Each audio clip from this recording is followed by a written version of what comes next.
architects have to become more than just designers of two-dimensional facades or three-dimensional architectural objects. We have to become designers of ecosystems, systems of both ecology and economy that channel not only the flow of people through our cities and buildings, but also the flow of resources like heat, energy, waste, and water into these sort of perpetual motion engines that sort of stop seeing our presence, like the human presence on planet Earth, as a sort of detrimental to our ecosystem, but actually tries to sort of integrate and incorporate our consumption patterns and our leftovers into our natural environment. The reason for this sort of expanded role of the architect is because of the atmosphere you capture in this image. It was taken at the COP15, the United Nations Conference on Climate Change in Copenhagen a year and a half ago. And as you can see on Sarkozy and Brown and Merkel and even Obama, it wasn't exactly a party. It was a complete failure.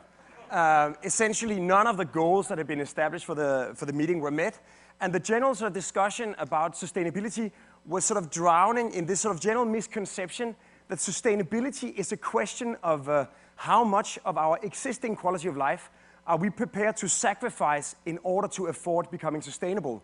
Almost like this sort of Protestant idea that it has to hurt to do good. But sustainability can't be like some kind of a moral sacrifice or a political dilemma or even like a philanthropical cause. It has to be a design challenge. So when we were sort of recently asked to do the Danish pavilion for the Shanghai World Expo that was focusing on sustainable cities, we tried to ask ourselves if there was another sustainability than this sort of sad, depressing one. We tried to ask ourselves if we could find examples where sustainable cities and buildings actually increase life quality.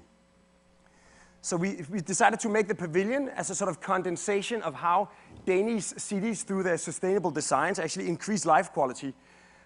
We conceived of the pavilion as a sort of loop of a Danish street, complete with the blue bicycle lanes of Copenhagen. Because in Copenhagen, 37% of the Copenhageners commute by bike. So people visiting could actually feel how cool it is to ride a bike through the city instead of sitting in a traffic jam or looking endlessly for a parking spot. Also in Copenhagen, our harbor water has become so clean that you can swim in it. So you don't have to like take the bus for hours to go to the Hamptons. You can actually jump in the port. So at the heart of the pavilion, we allowed the visitors to experience on their own bodies how clean, if not how cold, the Danish harbor water is. And in the middle of this sort of harbor bath, we decided to place the Little Mermaid of Denmark. Not a copy of the mermaid. We actually moved her to China. We had to wrest her out of the hands of the Danish equivalent of the Tea Party, who was trying to pass a law specifically against moving the mermaid. We had to get her through Chinese customs. And there she is. In her absence, we invited the Chinese artist Ai Weiwei to sort of install an installation. He installed a Chinese surveillance camera. It's the same Chinese surveillance camera that the Chinese state has installed in front of his house. This one, however, it was part of an installation he called the Mermaid Exchange. It was transmitting a live image to a giant flat screen so that the Copenhagen tourist that went in rain would sort of see that she was all right. But sort of more importantly, for the 6 months of the duration of the expo, it became like this sort of the only sort of TV feed from China to the rest of the world, transmitting a sort of uncensored live footage, almost turning Copenhagen into the sort of global speakers corner for China.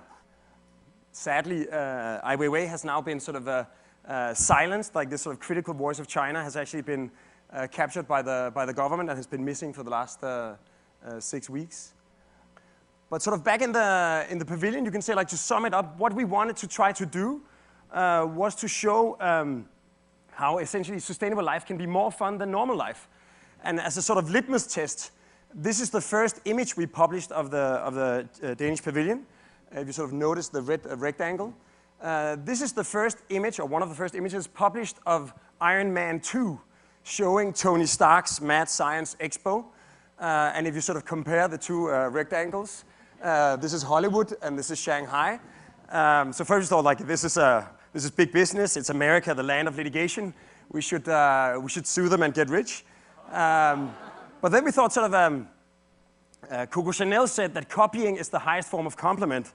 And if Hollywood starts ripping off sustainable architecture to portray science fiction, it could be a sign that we're moving towards hedonistic sustainability.